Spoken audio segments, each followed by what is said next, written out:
Coders. En CTX, conversaciones. CTX, la contundencia de los hechos. Bienvenidos a Conversaciones CTX.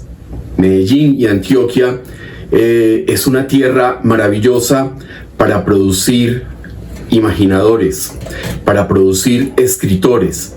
Y hoy vamos a hablar con un escritor prolijo que ya lo habíamos tenido aquí en CTX presentando su libro El secreto de Babel.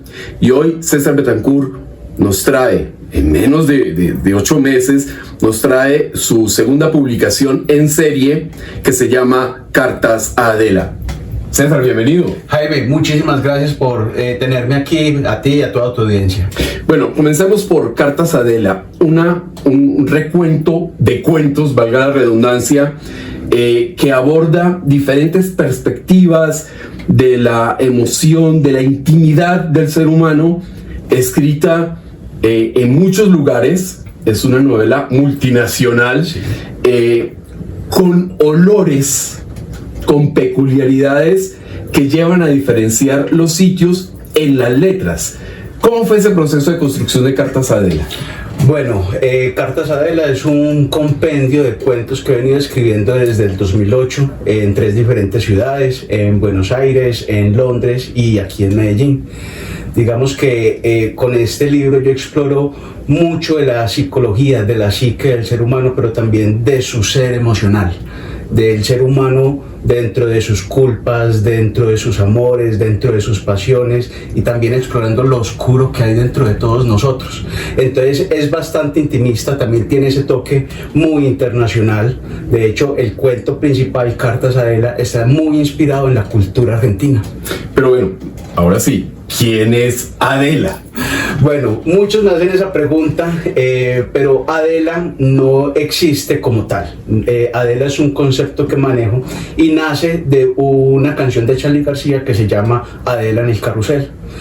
Pero digamos que Adela en el cuento simboliza algo más que un hombre, una mujer o más allá de una persona, alguien a quien uno le dedica sus sentimientos. Simboliza el amor en sí. Uh-huh. Entonces el personaje principal, quien escribe constantes cartas a su amada, en realidad está construyéndose para poder amar, para saber amar.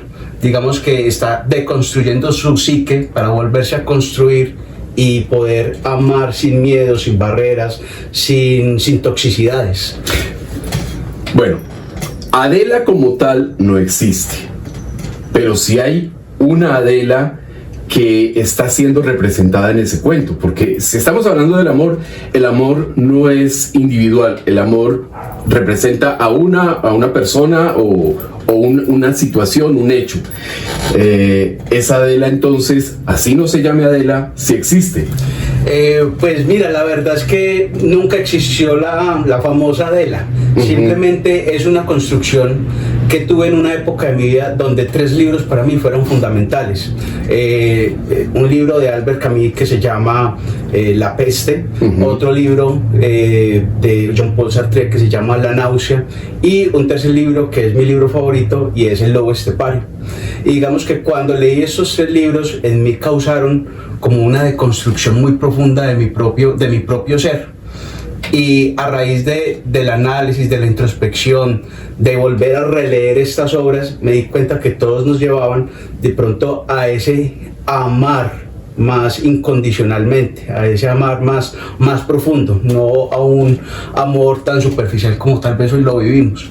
Y esa fue la mayor inspiración que tuve para construir la esencia del libro, aunque insisto, está muy basada, muy inspirada en la cultura argentina. Pero hay una cosa que es clara, cuando uno habla de intimista, muchos piensan en, ay no, qué sordidez ese escrito, es un escrito sórdido, es un escrito lúgubre, porque a veces el espíritu humano tiende a lo lúgubre y a lo sórdido. Pero en su caso, esas 2 palabras están representadas en ese cuento de Cartas a Adela. En ese cuento de Cartas a Adela, pues digamos que se exploran muchas cosas muy oscuras que hay dentro del ser humano, pero digamos que como el estilo surrealista se toca muy someramente. Hay otros cuentos dentro de este libro que sí exploran un poco más esa psique oscura, esa sordidez. De hecho hay unos cuentos que son bastante tenebrosos o escabrosos. Entonces también exploro esas otras partes que son del ser humano, esas otras facetas que son bastante oscuras y que a veces tenemos que ir sanando en nosotros mismos para convertirnos en una nueva versión de nosotros. Es decir, Cartas a Adela, esos cuentos, ¿cuántos cuentos son en Cartas a Adela en total? En Cartas a Adela son 13 cuentos, el principal es Cartas a Adela, pero hay unos cuentos hay unos que son más largos, otros que son casi microrelatos, y hay, como te digo, se explora bastante de esa psique humana. Hay unos que son muy fantasiosos, hay otros que obedecen más al terror existencialista, hay otros al terror gótico, a otros nuevamente acudir como al surrealismo, y hay otros que tienen también un toque costumbrista para no perder el toque de nuestra tierra. Pero mi pregunta lleva a lo siguiente, ¿es posible rescatar esperanza? La esperanza que debe habitar en un ser humano, ¿es posible rescatarla a partir de la lectura de Cartas a Adela? Cartas a Adela nos puede mostrar un camino. Sin embargo, el ejercicio es propio, el ejercicio es innato. Y yo creo que uno como ser humano, uno debe estar siempre en la apertura de no solamente leer un libro o dos, sino de llenarse de mucha cultura, de mucha literatura, de mucho cine, de mucho arte, porque es otra faceta que tenemos siempre dentro de nosotros y cómo nosotros nos podemos expresar. Entonces, en Cartas a Adela hay de pronto unos pincelazos. No es la obra cumbre tampoco, ojalá fuera, pero digamos... Esa nunca existe, César. O sea, yo no conozco al primer escritor que me diga, esta es mi obra cumbre. No, eso no existe, porque es una imposibilidad decir que esa es la obra cumbre de uno. Bueno, eso también es cierto. Digamos que ojalá y el revuelo que cause este libro sea magnánimo. Dichoso sería yo y un aliciente para seguir escribiendo. Pero digamos que, insisto, el ser humano, la humanidad no se construye a raíz de un solo libro, sino de toda la cultura, de todo el arte que puede consumir y que lo puede ayudar a expresarse. Entonces, de hecho, invito pues a que los antioqueños, los colombianos sigamos consumiendo libros, ojalá autores latinoamericanos, colombianos apoyando el arte nacional. Antes de ir a un corte, recordaba esa frase, ese libro, Humano, demasiado humano, de Nietzsche, y yo percibo que eso está plasmado en Cartas a Adela. Nietzsche ha sido una figura fundamental para mí. Para cualquiera que quiera escribir con una concepción muy clara y con una filosofía profunda, Nietzsche tiene que estar ahí presente. Sí, o sea, digamos que Nietzsche, también lo decía ahorita, Jean-Paul Sartre, Albert Camus y Hermann Hesse han sido autores que a mí particularmente me han alimentado, me han alentado, y aunque digamos que obedecen al existencialismo, Albert Camus un poco más al absurdismo, y mucha gente puede tener una connotación negativa de lo que es el existencialismo como filosofía. En realidad yo lo encuentro como un camino, una esperanza, un repensarnos, un para qué, un por qué, y eso nos da una posición en nuestra vida. De hecho, hay un autor que me fascina, que es Milan Kundera, y en Milan Kundera vemos, sobre todo en la insoportable levedad del ser, cómo él hace de Nietzsche un personaje de este libro y indaga mucho sobre el eterno retorno y esa levedad y esa gravedad sobre cómo nos determina como seres humanos. Entonces, digamos que sí, Nietzsche es un personaje principal en mi vida como escritor, como ser humano, como ser en sociedad, pero digamos que también el abanico es demasiado amplio. Es un inspirador doloroso. Vamos a una pausa y en segundo retornamos a Conversaciones CTX. ¿Necesita un cuaderno y un bolígrafo de última hora? se le olvidó el regalo. Se acordó de las fotocopias o de las impresiones y ya es tarde. ¿Está sin el seguro obligatorio para su vehículo? Papelería Creativa A&A es su centro de soluciones.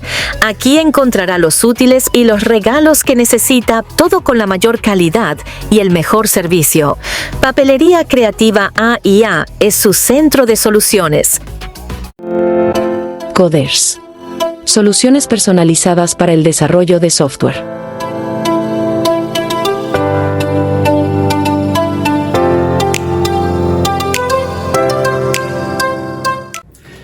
Y seguimos en Conversaciones CTX con César Betancourt. César, en Cartas a Adela, ¿qué hay de Londres? ¿Qué hay de Argentina? ¿Y qué hay de Colombia? De esas, de Londres, de Buenos Aires, supongo, y de Medellín, de Antioquia. ¿Qué cosas, qué elementos uno puede encontrar, además de la soledad? Porque es que percibo que en el fondo hay un grito de aceptación, de acomodamiento, de satisfacción, de gozo de la soledad. Pero de esas ciudades, ¿qué hay en el libro? Bueno, con el tema de la soledad, primero, yo creo que cuando uno aprende a quererse uno mismo en soledad, aprende a aceptarse y aprende a disfrutar la soledad, es cuando más está presto a aceptar la compañía de otros. Y más prolífico se vuelve para escribir, ¿no? Sí, total. Pues digamos que en Londres, que es una ciudad tan fría, con tanta historia, lúgubre, también bastante lúgubre, había días que los inviernos, o sea, que amanecía a las 10 de la mañana y estaba oscureciendo a las 3 de la tarde. Y la llovizna continua, que eso es parte de la característica de Londres. El clima inglés. Ajá. Entonces digamos que la mayoría de mis cuentos de terror están inspirados precisamente en esa Inglaterra que viví por allá entre el 2008 y el 2010. Uh-huh. Y también en esa Inglaterra en la que uno lee en los libros, que ve en las películas. De hecho, pues muchas obras cumbre nacen de Reino Unido, Drácula, claro. Frankenstein. Entonces, digamos que muchos de los cuentos de terror están inspirados en esa Inglaterra. Hablando ya específicamente del cuento Cartas a Adela, que es más una novela corta, uh-huh. Esa está muy inspirada en toda la cultura argentina. Y lo escribí precisamente estando en Argentina, a raíz de una crisis personal que tuve en esa ciudad tan hermosa. Y como te decía, todos los personajes están inspirados. Adela nace de una canción de Charly García, el abuelo del rock and roll uh-huh. en Latinoamérica. Sasha y Sisi, que son otros de los personajes, están inspirados en una canción de Fito Páez que se llama Sasha, Sisi y el Círculo de Baba. La Maga es otro de los personajes, Maga, que está inspirado en Julio Cortázar. Uh-huh. Y digamos que el estilo que se ve es muy surrealista, como te decía, de ese boom latinoamericano del que hizo parte también Julio Cortázar. Adicional a eso, de Medellín, hay un cuento en particular que se llama Las Flores del Dictador. Uh-huh. Y voy a hacer un breve spoiler aquí de ese cuento. Se trata de un jardinero que toda la vida estuvo cultivando flores para dárselas al gran revolucionario que cambió la patria. Y se pasa toda su vida cultivando flores y cuidando las flores para llevárselas algún día a ese revolucionario. Y cuando por fin lo llaman frente a la cohorte para que le presente sus flores al dictador, el dictador le dice que estas flores no son dignas de él y lo manda a ejecutar. Y eso está muy inspirada en Latinoamérica, pero en Colombia, porque tenemos una visión de ese Salvador que siempre va a venir a rescatarnos. Esa visión mesiánica, indispensable, paternalista. El papá tiene que llegar, el presidente tiene que ser papá y tiene que llegar a solucionar todos los problemas, sí. Sí, y obedece, digamos, también un poco a lo que vivimos actualmente en el país. Entonces, digamos que ese cuento es una especie de terapia de choque para el lector, para darnos cuenta de que no necesitamos mesías, de que no necesitamos líderes supremos, ni llamados a las grandes revoluciones para hacer los cambios necesarios en nuestra vida. Sí. Ese cuento en particular está muy inspirado en Colombia y en Medellín. antes de terminar, usted mencionaba la expresión, el arte y demás. Yo no puedo sustraerme al debate, a la polémica que hay en toda Colombia en torno a este tema de las cuchas. Tienen razón, esas pintas en la calle monstruosas e incluso injuriantes. ¿Eso es para usted arte? Cuando uno, por ejemplo, concibe el arte como la expresión de la belleza, la expresión de la intimidad del ser, de lo agradable, y ver eso, unas pintas, unos mamarrachos ahí. ¿Qué opina usted de ese tema, de esos grafitis que son panfletos políticos, de propaganda política, y para mí no son arte, pero no sé para usted? Bueno, digamos que yo tengo una visión muy a lo Oscar Wilde. El arte es la creación de lo bello y digamos que la belleza es bastante subjetiva. Uh-huh. Definitivamente también hay arte dentro de lo que podríamos llamar panfletario o revolucionario. Sin embargo, siento que la expresión artística no necesariamente es una expresión de la verdad, sino una expresión del sentir. Ya, si es hermoso o no, yo creo que está en cada uno. Sí, eso es difícil, eso es imposible. Cada quien, la estética es eso, justamente. Es la subjetividad al ver una manifestación. Sí, pero por ejemplo, con el tema de las cuchas tenían razón. Uno ve, por ejemplo, que hoy al gobierno nacional eso también se le ha revertido. Uh-huh. Y también salieron los grafitis del cucho, tiene razón. Y yo creo que llevar el arte a lo político es bueno como expresión, pero no como fin. Y eso es lo que estamos viendo hoy, que porque es arte entonces es verdad. Y eso se convierte en una falacia, o más bien en un sofisma. César, usted es un tipo que escribe muy bien y se lo decía fuera de cámaras, pero tengo que admitirlo. Yo lo conocí a usted como columnista, revisaba sus escritos y demás, con una visión muy esperanzadora. Usted en sus columnas era un bálsamo en medio de las actitudes, por ejemplo la mía como columnista, que soy atrabiliario, pero a rajatabla. Usted era más un bálsamo en medio de esa cloaca que es la política colombiana. Usted escribe muy bien y como escritor tiene que tener una visión muy clara. Escritor de columnas, quiero decir columnista, debe tener una visión muy clara, personal, de lo que está pasando y va a pasar.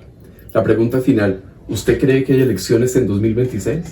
Ojalá y Dios quiera que en el 2026 en Colombia haya elecciones. Digamos que lo que está pasando ahora con Colombia es bastante preocupante. Que el presidente, por ejemplo, en estos momentos en que grabamos esta entrevista, esté por fuera del país, mientras un tercio de Colombia está en manos de los grupos terroristas, las FARC, el ELN, el Clan del Golfo, que mientras el presidente está por fuera dando discursos cósmicos, hay un revolcón ministerial impresionante. 7 ministros renunciaron y hasta este momento, han sido solo nombrados 2 reemplazos. O sea, hay 5 ministerios, es decir, prácticamente la mitad de los ministerios acéfalos. Correcto. Y además vemos personajes como Armando Benedetti haciendo parte de un gobierno que se decía llamar del cambio, y que aparte de eso empiezan a aparecer muchas sospechas de financiaciones ilegales, de alias Pitufo, de alias La Araña, del Hombre Malboro. Entonces uno dice, ¿qué va a pasar con Colombia? Y ojalá para el 2026 haya elecciones. Y yo creo que aquí debe haber, por encima de incluso ideologías políticas, un pensar en el porvenir del país. Yo no me puedo ir sin preguntarle, ¿cómo le ha ido al Secreto de Babel? Bueno, El Secreto de Babel, me place decir que ha recibido muy buenas críticas. Las personas que lo han leído me han escrito, me han dicho que es totalmente inspirador. El Secreto de Babel de alguna forma es una especie de rompecabezas entre la cultura babilónica, la cultura sumeria, la cultura cristiana, el gnosticismo católico, y de pronto digamos que supe combinar perfectamente eso en una historia que es supremamente esperanzadora. Y volviendo a Nietzsche hace parte esencial de ese libro, aunque nunca lo menciono, pero hace parte esencial y quienes lo lean lo van a poder sentir. Usted es un alquimista de las letras y qué bueno tenerlo aquí con nosotros. Le agradezco mucho el haber aceptado nuestra invitación, César. Gracias. Muchos éxitos con Cartas Adela y bueno, esperamos ya el próximo lanzamiento porque en esa actitud prolífica seguramente antes de finalizar el año, con la ayuda de Dios, vamos a tener otro libro para presentarle a nuestra gente. Pues de hecho les cuento que ya empecé a trabajar en mi tercer libro. Obviamente. Estoy supremamente inspirado. Además, digamos que en mi rol de docente me ha abierto también un poco las puertas a ese volver a la cultura, a la lectura. Entonces estoy supremamente inspirado, escribiendo y espero que a final de año pueda estar presentando mi tercer libro. Bueno, César, muchísimas gracias y a ustedes muy amables por habernos acompañado. Nos encontramos en otra oportunidad en Conversaciones CTX, la contundencia de los hechos.